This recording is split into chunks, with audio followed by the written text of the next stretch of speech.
Low ಕಾಟ್ರು, ನೀನ್ ಯಾಕೋ register ಆದೆ? ಲೈ ಫಸ್ಟ್ ರಿಜಿಸ್ಟರ್ ಆಗಿದ್ದು ನೀನು, ಯಾವ ಖುಷಿಗಾದೆ? ಈ ಜೋಡಿ ಶೋ ಅದು ಇದು ಅಂತ ನನ್ಗೇನ್ ಗೊತ್ತು? ನಾನೇ ಸ್ವಾಮೀಜಿ, ನನಗೆ ಕನಸು ಬೀಳುತ್ತೆ, ನನಗೂ ಗೊತ್ತಿರಲಿಲ್ಲ. ಗೊತ್ತಿರ್ಲಿಲ್ಲ ಅಂದ್ಮೇಲೆ ಏನಕ್ಕೆ ಬಂದೆ? ಏನಕ್ಕೆ ಹೆಸರು ಕೊಟ್ಟೆ? ಲೇ ಮೀಟ್ರು, ನೀನು ಅವಾಗಲೇ ಒಳಗೆ ಹೋದೆ, ಅದಕ್ಕೆ ನೀನು ಮಾತಾಡ್ಸೋಣ ಅಂತ ಒಳಗೆ ಬಂದೆ. ಹೊರಗೆ ಕೂತಿದ್ದವನು ನಿನ್ಗೊಬ್ಬ ಪಾರ್ಟ್ನರ್ ಬೇಕು ಅಂದ, ಅದಕ್ಕೆ ಕೊಟ್ಟೆ. ನನಗೆ ಪಾರ್ಟ್ನರ್ ಆಗೋದಕ್ಕೆ ನೀನ್ ಹೆಸರು ಕೊಟ್ಟ?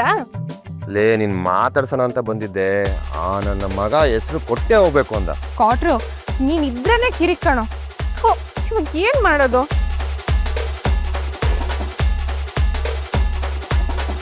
ಏನೋ ಮಾಡಕ್ ಹೋಗಿ ಏನೋ ಆಯ್ತು, ಎಲ್ಲ ನಿನ್ನಿಂದಾನೆ. ನನ್ನಿಂದನಾ?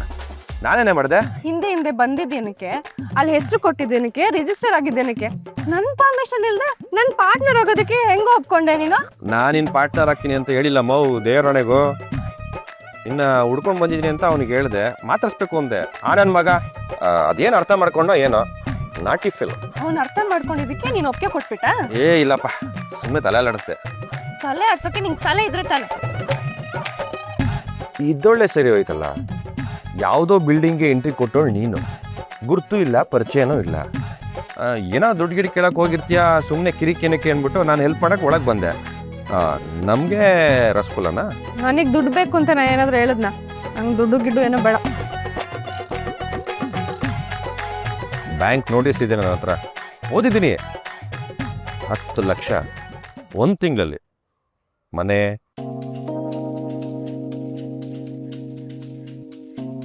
ಅಲ್ಲ ಮೇಟ್ರು, ಯಾರ್ಯಾರ ಹತ್ರನೋ ದುಡ್ಡು ಕೇಳಿ ತಗೊಳಕೊಳ್ಳೋದು ಬದಲು ನಮ್ಮಪ್ಪ ಡಾನ್ ಅವ್ರ ಹತ್ರ ಕೇಳಿದ್ರೆ ಆರಾಮಾಗಿ ಕೊಟ್ಟಿರೋರು, ಒಂದು ಪ್ರಶ್ನೆ ಮಾಡ್ತಿರ್ಲಿಲ್ಲ. ಅಂಥದ್ರಲ್ಲಿ ನೀನು ಕೇಳಿದಿದ್ರೆ ಕಣ್ಣು ಮುಚ್ಕೊಂಡು ಕೊಟ್ಟಿರೋರು. ಅದು ಬಿಟ್ಟು ಬೇರೆ ಯಾರನ್ನ ಯಾಕೆ ಕೇಳಬೇಕು? ಯಾಕಂದ್ರೆ ಇದು ನಮ್ಮ ಫ್ಯಾಮಿಲಿ ಸಮಸ್ಯೆ, ನಾವೇ ಸರಿ ಮಾಡ್ಕೊಳ್ಬೇಕು. ಒಂದು ಸಾಲ ತೀರ್ಸೋಕೋಗಿ ಇನ್ನೊಂದು ಸಾಲ ಮಾಡ್ಕೊಳಕ್ ನಂಗೆ ಇಷ್ಟ ಇಲ್ಲ. ಸ್ವಾಭಿಮಾನದ ನಲ್ಲಿ. ಸರಿ ಆಯ್ತು ಬಿಡು, ಹೇಗಿರೋ ಸೆಲೆಕ್ಟ್ ಆಗಿದ್ಯಾ, ಪಾರ್ಟಿಸಿಪೇಟ್ ಮಾಡು. ಗೆದ್ರೆ 10 ಲಕ್ಷ ಆರಾಮಾಗಿ ಯಾರಿಗೋ ಗೊತ್ತಿಲ್ದಿರ ಸಾಲ ತೀರಿಸ್ಬೋದು. Super supreme idea of Karnataka. All the best. ಇದು ಸಕ್ಕ ಜೋಡಿ ಶೋ. ಜೋಡಿ ಶೋ ಅಂದಮೇಲೆ ನಾನು ಒಬ್ಳೆ ಪಾರ್ಟಿಸಿಪೇಟ್ ಮಾಡೋಕೆ ಹೆಂಗಾಗುತ್ತೆ? ಅವ್ರ ಪ್ರಕಾರ ನಾನು ನೀನಾ ಗಂಡ ಹೆಂಡತಿ ಅನ್ಕೋಬಿಟ್ಟಿದ್ದಾರೆ. ಹಾಗೆಂತ 3 ದಿನ ಸುಳ್ಳು ಹೇಳ್ಕೊಂಡು ನಾಟಕ ಮಾಡೋಕ್ಕೆಲ್ಲ ಆಗುತ್ತಾ? ಅದೆಲ್ಲ ಮಾಡೋಕ್ಕಾಗಲ್ಲ. ಸಹ್ಯ ನಾನು ಮಾಡಲ್ಲ ಅಂದ್ರೆ ಮಾಡಲ್ಲ ಅಷ್ಟೇ. ಸರಿ ಮಾಡಬೇಡ ಬಿಡು, ನಮ್ಮ ಅಪ್ಪನ ಹತ್ರ ದುಡ್ಡು ಕೇಳು, ಸಲೀಸಾಗಿ ಕೊಡ್ತಾರೆ ನಿನಗೆ. ನಾನು ಕೈ ಚಾಚಿ ಸಾಲ ಕೇಳಲ್ಲ ಅಂತ ಅವಾಗಲೇ ಹೇಳ್ದೆ ತಾನೆ. ಲೇಯೋ, ಹಂಗೂ ಮಾಡಲ್ಲ ಅಂತ್ಯ, ಹಿಂಗೂ ಮಾಡಲ್ಲ ಅಂತ್ಯ, ಏನಿನ ಪ್ಲ್ಯಾನು? ಸರಿಯಪ್ಪ, ಈ 10 ಲಕ್ಷ ಅರೇಂಜ್ ಆಗೋವರೆಗೂ ಏನು ಮಾಡ್ತೀಯಾ? ಒಂದು 100 ಟ್ರಿಪ್ ಹೊಡಿತೀಯ ಡೈಲಿ? ಬೆಣ್ಣೆ ಥರ ಇದೆಯಾ, ಕರಗಿ ಆಗೋಯ್ತೀಯ ಅಷ್ಟೇ. ರುಕೋ, ನಾನು ಏನೋ ಒಂದು ದಾರಿ ನೋಡ್ಕೊಳ್ತೀನಿ ಬಿಡು. ಅದೇನು ಪಂಚರ್ ಆಗಿರೋ ಟೈರ, ನಾನೇ ಸರಿ ಮಾಡ್ಕೋತೀನಿ ಬಿಡು ಅನ್ನಕ್ಕೆ. 10 ಲಕ್ಷ ರುಕೋ, 10 ಲಕ್ಷ ಮನೆ, ಯೋಚನೆ ಮಾಡು.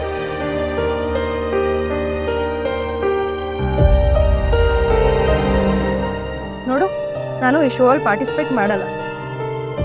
ಇನ್ನು ಹೆಂಡತಿಯಾಗಂತೂ ಪೋಸ್ ಕೊಡಲ್ಲ, ಇದು ಮೊದಲನೇದು. ಇನ್ನು 2ನೇದು ಸೂರ್ಯಪ್ರಕಾಶ್ ಸರ್ ಹತ್ರ ಹೋಗಿ ಕೈ ಚಾಚಲ್ಲ, ಕೇಳಲ್ಲ. ಅರ್ಥ ಆಯ್ತಾ? ನೀನು ಈ ಥರ ಡಿಸಿಷನ್ ಬೇಗ ತಗೊಂಬೇಡ, ಯೋಚನೆ ಮಾಡು, ಟೈಮ್ ಇದೆ, ನಿರ್ಧಾರ ತಗೋ.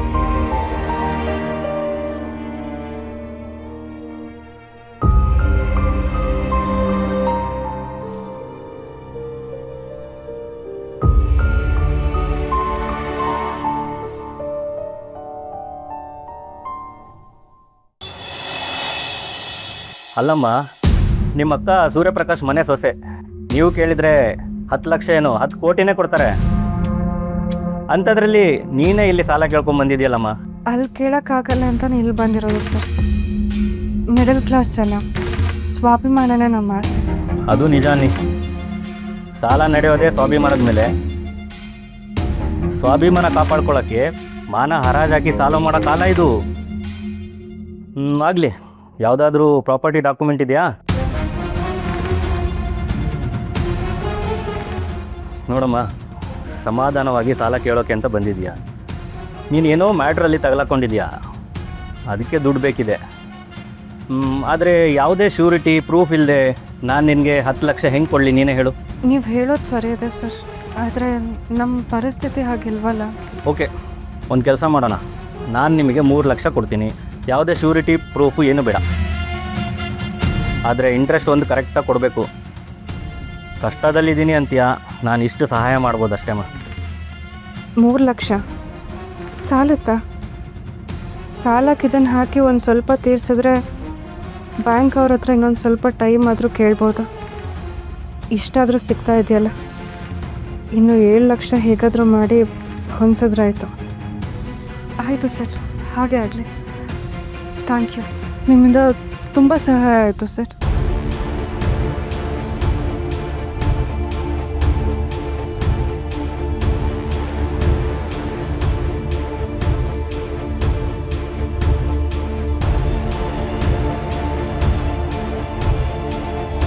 ಏನಮ್ಮ ಹಾಗೆ ಸುಮ್ಮನೆ ಹೋಗ್ತಿದ್ಯಲ್ಲ, ಕಾಸೇನು ಸುಮ್ಮನೆ ಕಟ್ಕಳ್ಸೋಕ್ಕಾಗುತ್ತಾ? ನಿಮ್ಮ ಮಾತಿನ ಅರ್ಥ? ಅಪಾರ್ಥ ಮಾಡ್ಕೊಬೇಡಮ್ಮ. ನಾನು ನಿನ್ನ ಆಟೋ ಹೊರಗಡೆ ನೋಡಿದೆ, ಅದಕ್ಕೆ ಕಾಸು ಕೊಡ್ಬೋದು ಅನ್ನೋ ಕಾನ್ಫಿಡೆನ್ಸ್ ಬಂತು. ಆಟೋ ಕೀ ಇಲ್ಲೇ ಕೊಟ್ಬಿಟ್ಟು ಹೋಗಮ್ಮ. ನಿನ್ನ ಕಾಸು ವಾಪಸ್ ಕೊಡೋವರೆಗೂ ಆಟೋ ಇಲ್ಲೇ ಇರುತ್ತೆ.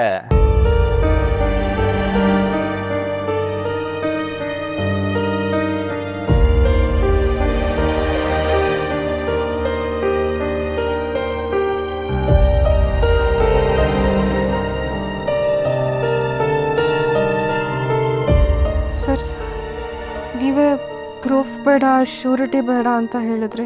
ಕರೆಕ್ಟಮ್ಮ, ಆಟೋ ಸೆಕ್ಯೂರಿಟಿ ಕಣಮ್ಮ. ಇಲ್ಲೇ ಬಿಟ್ಟೋಗು, ಏನು ಆಗದೆ ಇರೋ ಹಂಗೆ ನಾನು ನೋಡ್ಕೋತೀನಿ. ನಮ್ಮ ಲೈಫಿಗೆ ಆಟೋನೇ ಸೆಕ್ಯೂರಿಟಿ ಸರ್.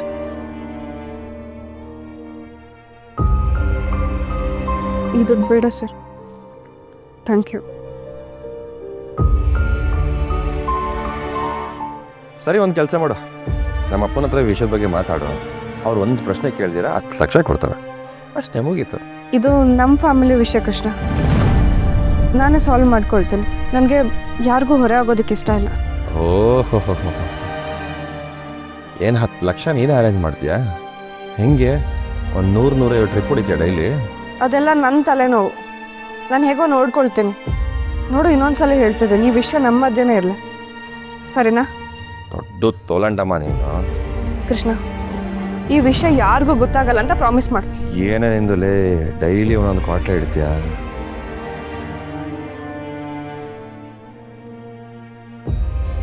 ಸೀರಿಯಸ್ ಆಗಿ ಹೇಳ್ತಿದ್ದೀನಿ ಕೃಷ್ಣ, ಇದು ನಮ್ಮ ಮನೆ ವಿಷಯ. ಪ್ಲೀಸ್ ಯಾರಿಗೂ ಗೊತ್ತಾಗೋದು ಬೇಡ. ಓ, ಫ್ಯಾಮಿಲಿ ಅಂದರೆ ನಾವು ನಿಮ್ಮ ಫ್ಯಾಮಿಲಿ ಅಲ್ವಾ? ಇನ್ನು ಬೇಡದೇ ಇರೋ ಪ್ರಶ್ನೆ ಎಲ್ಲ ಕೇಳಬೇಡ, ಆಯ್ತಾ?